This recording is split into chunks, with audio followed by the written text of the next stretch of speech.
Bismillahirrahmanirrahim. Assalamualaikum warahmatullahi wabarakatuh.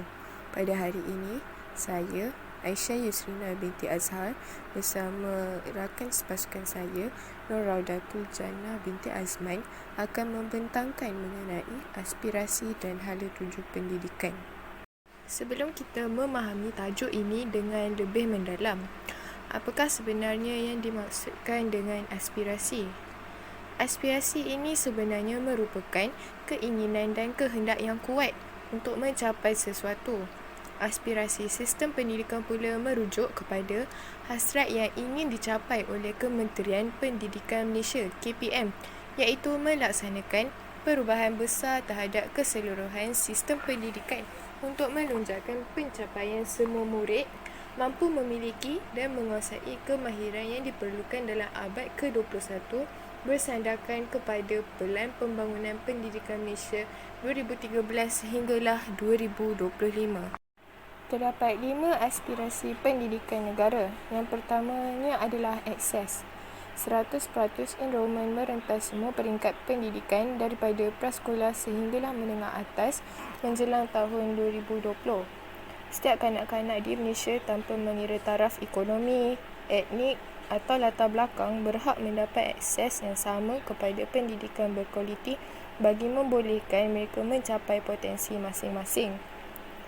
Setiap individu diberi peluang yang sama untuk mendapat pendidikan dan hak memilih jenis sekolah untuk belajar tanpa mengira status ekonomi, sosial, keistimewaan, jantina, kaum, agama atau latar belakangnya. Aspirasi pendidikan yang selanjutnya adalah kualiti. Negara dalam kelompok sepertiga teratas dalam pentaksiran antarabangsa seperti TIMSS dan PISA dalam tempoh 15 tahun. Prestasi murid Malaysia telah meningkat sejak beberapa dekad yang lalu. Namun, pencapaiannya membanggakan itu menghadapi risiko secara relatif dan mutlak. Hal ini disebabkan oleh sistem pendidikan negara lain yang dapat meningkatkan prestasi murid dengan lebih cepat dan mampu mengekalkan momentum tersebut secara berterusan. Oleh itu, jurang pencapaian antara sistem pendidikan Malaysia dengan negara lain semakin lebar. Pentaksiran antarabangsa menunjukkan prestasi murid Malaysia semakin merosot.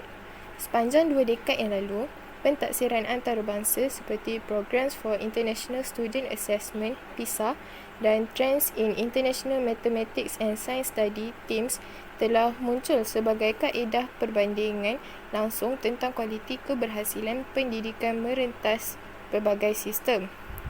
Aspirasi pendidikan yang selanjutnya adalah equity. 50% pengurangan dalam jurang pencapaian bandar, luar bandar, sosioekonomi, gender menjelang tahun 2020. Sistem pendidikan Malaysia berhasrat untuk merapatkan jurang sosioekonomi antara bandar dengan luar bandar dan gender dalam pencapaian murid menjelang tahun 2020. Pengurangan jurang sosioekonomi dan antara bandar dengan luar bandar dijangkakan memberikan impak terhadap jurang pencapaian antara negeri dengan jenis sekolah. Aspirasi pendidikan negara yang lain adalah perpaduan. Sistem pendidikan yang menawarkan perkongsian pengalaman dan nilai kepada kanak-kanak dengan menghargai kepelbagaian. Sejak merdeka, aspirasi utama Malaysia sebagai sebuah negara unik yang kaya dengan kepelbagaian adalah untuk memupuk perpaduan negara. Melalui interaksi dengan individu daripada pelbagai latar belakang sosioekonomi, agama dan etnik, murid belajar memahami, menerima dan menghargai kepelbagaian. Aspirasi pendidikan negara yang terakhir adalah kecekapan. Sistem yang memaksimumkan keberhasilan murid mengikut peruntukan sedia ada. Perbelanjaan besar yang kekal dalam bajet persekutuan untuk pendidikan menunjukkan komitmen tinggi kerajaan Malaysia terhadap pendidikan. Pulangan dalam bentuk keberhasilan murid perlu dimaksimumkan untuk setiap perbelanjaan. Sistem pendidikan Malaysia berhasrat memastikan setiap murid mencapai potensi sepenuhnya. Setiap pemimpin sekolah, guru, ibu bapa dan masyarakat mempunyai peranan penting dalam memastikan generasi muda ini mencapai aspirasi yang diharapkan. dalam pembangunan pendidikan akan terus menterjemahkan semangat falsafah pendidikan kebangsaan yang merencanakan pendidikan seimbang sebagai asas mencapai aspirasi murid. Terdapat 6 aspirasi murid yang perlu diketahui. Yang pertamanya adalah pengetahuan. Setiap murid perlu memiliki keupayaan literasi dan numerasi sepenuhnya untuk melengkapkan mereka dengan kemahiran hidup asas. Di samping itu, penting bagi murid menguasai mata pelajaran teras seperti bahasa Melayu, bahasa Inggeris, matematik, sains dan sejarah. Sebagai murid yang serba boleh, mereka juga digalakkan untuk mendapatkan maklumat dan pengetahuan dalam bidang yang lain seperti seni, muzik dan sukan. Selain pengetahuan dalam bidang ini, murid juga perlu mempunyai kemahiran mengaplikasikan pengetahuan ini dalam situasi harian. Untuk tujuan itu, kurikulum sekolah rendah dan menengah disemak semula bagi mengimbangi set ilmu pengetahuan dan kemahiran seperti pemikiran kreatif, inovasi, penyelesaian masalah dan kepimpinan. Struktur kemahiran pembelajaran abad ke-21 diberi keutamaan. Aspirasi murid yang seterusnya adalah kemahiran berfikir. Ianya merupakan antara 6 ciri utama yang membolehkan murid bertanding di peringkat global. Berfikir ialah proses kognitif yang membolehkan maklumat diperoleh, pengetahuan berkembang dan ilmu dijana. Sudah menjadi aspirasi pendidikan negara agar setiap murid perlu mempunyai semangat ingin tahu dan belajar untuk terus mendapatkan pengetahuan sepanjang hayat, mampu menghubung kait pelbagai pengetahuan, mampu mewujudkan pengetahuan baharu seperti yang dikehendaki dalam ekonomi berasaskan pengetahuan, e-knowledge. Aspirasi murid yang selanjutnya adalah kemahiran memimpin. Usaha membina sifat kepimpinan penting khususnya kepada para remaja kerana mereka merupakan aset yang bakal mengisi keperluan kepimpinan negara bagi tujuan kelangsungan pembangunan. Kemampuan bekerja dengan berkesan dan memimpin orang lain adalah penting, terutamanya dalam dunia yang semakin saling bergantung. Oleh sebab itu, sistem pendidikan berusaha dalam membantu setiap murid mencapai potensi mereka melalui penglibatan sebagai pemimpin serta bekerja dalam kumpulan. Dalam konteks sistem pendidikan, kepimpinan mempunyai 4 unsur. Unsur yang pertama ialah keusahawanan.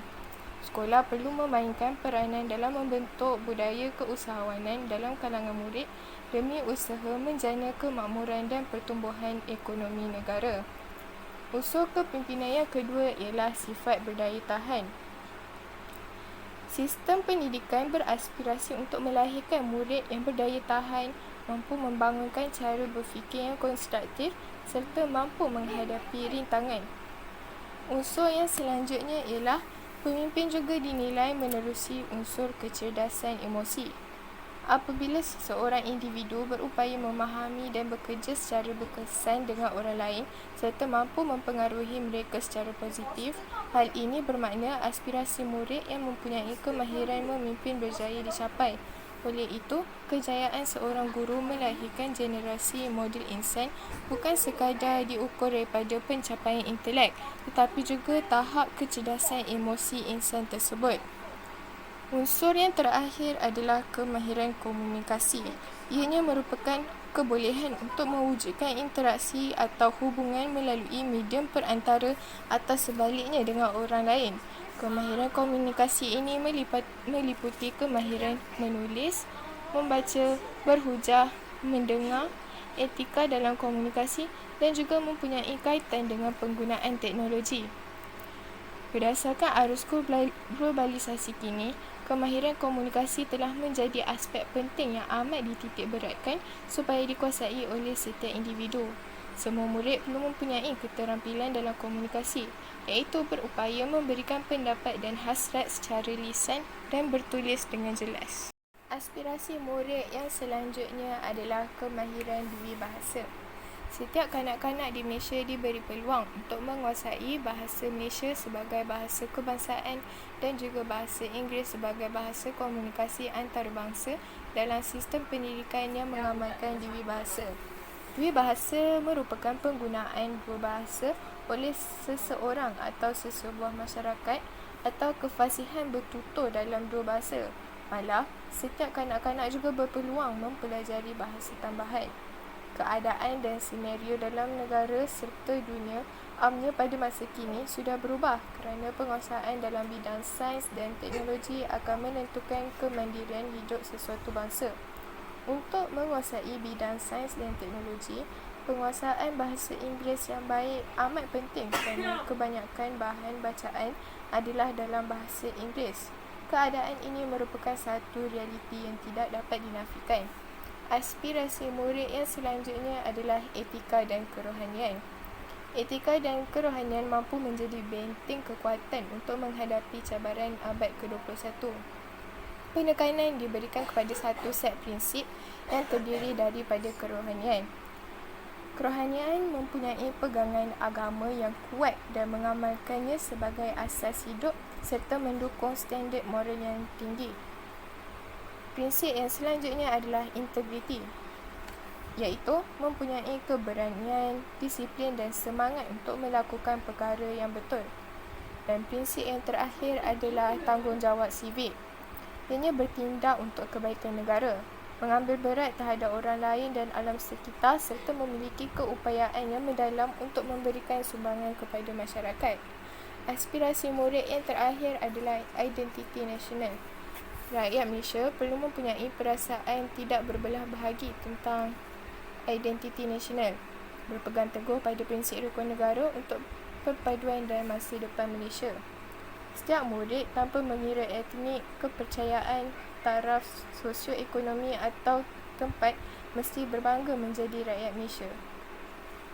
Pencapaian matlamat patriotism ini memerlukan semangat kekitaan yang diperoleh dengan belajar, memahami perbezaan dan bertolak ansur, menerima dan menghormati orang lain, dan juga untuk hidup bersama dalam kepelbagaian masyarakat. Identiti nasional juga memerlukan setiap murid memahami sejarah Malaysia, berkongsi pengalaman dalam dan luar sekolah, serta berkongsi aspirasi untuk masa depan Malaysia. Seterusnya, saya akan membentangkan mengenai implikasi terhadap sistem pendidikan di Malaysia.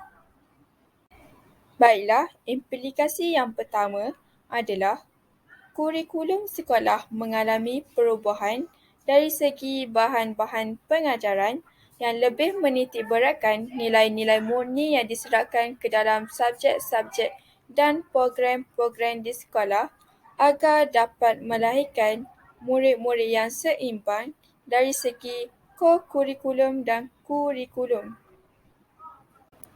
Implikasi kedua, perubahan peribadi pendidik selaras dengan aspirasi sistem pendidikan.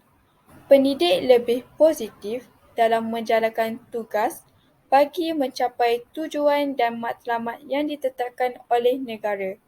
Sikap positif pendidik dapat melahirkan insan yang inovatif, berpengetahuan luas, berakhlak mulia dan berketerampilan. Seterusnya, implikasi yang ketiga. Terdapat pelbagai perubahan kemudahan di dalam sistem pendidikan kita pada hari ini bagi mencapai aspirasi sistem pendidikan yang dirancang oleh negara. Kemudahan-kemudahan yang disediakan dapat memberi peluang kepada pelajar-pelajar untuk mengembangkan potensi diri dari segi intelek, rohani, emosi, sosial dan jasmani. Implikasi yang keempat, aspirasi pendidikan ini mengajar murid-murid untuk menghormati budaya-budaya yang diamalkan oleh masyarakat di negara kita. Setiap masyarakat di negara kita mempunyai budaya yang berbeza. Aspirasi sistem pendidikan ini dapat mengajarkan kepada murid-murid keunikan budaya yang ada di negara kita. Tambahan lagi, aspirasi ini memberi peluang kepada murid-murid berkongsi pengalaman untuk berinteraksi dengan pelbagai etnik yang ada di negara kita agar perpaduan negara semakin utuh. Baiklah, implikasi yang kelima. Setiap murid akan dibantu untuk mencapai potensi diri mereka dengan sepenuhnya melalui bekerja dalam pasukan dan mengamalkan ciri kepimpinan yang merakumi keusahawanan, berdaya tahan, kecerdasan emosi dan kemahiran berkomunikasi secara berkesan. Tambahan lagi, mereka turut dibentuk menjadi individu penyayang yang dapat menyumbang kepada kesejahteraan komuniti dan negara dari segi etika dan kerohanian. Akhir sekali, implikasi yang keenam. Setiap murid dipupuk dengan semangat patriotik iaitu melalui cara memahami sejarah negara dan berkongsi aspirasi yang sama untuk masa depan negara kerana identiti nasional akan dapat dicapai bukan hanya belajar memahami dan menerima kepelbagaian tetapi juga menghayati kepelbagaian. Sehubungan dengan itu, murid-murid akan mempunyai semangat patriotik yang tinggi di dalam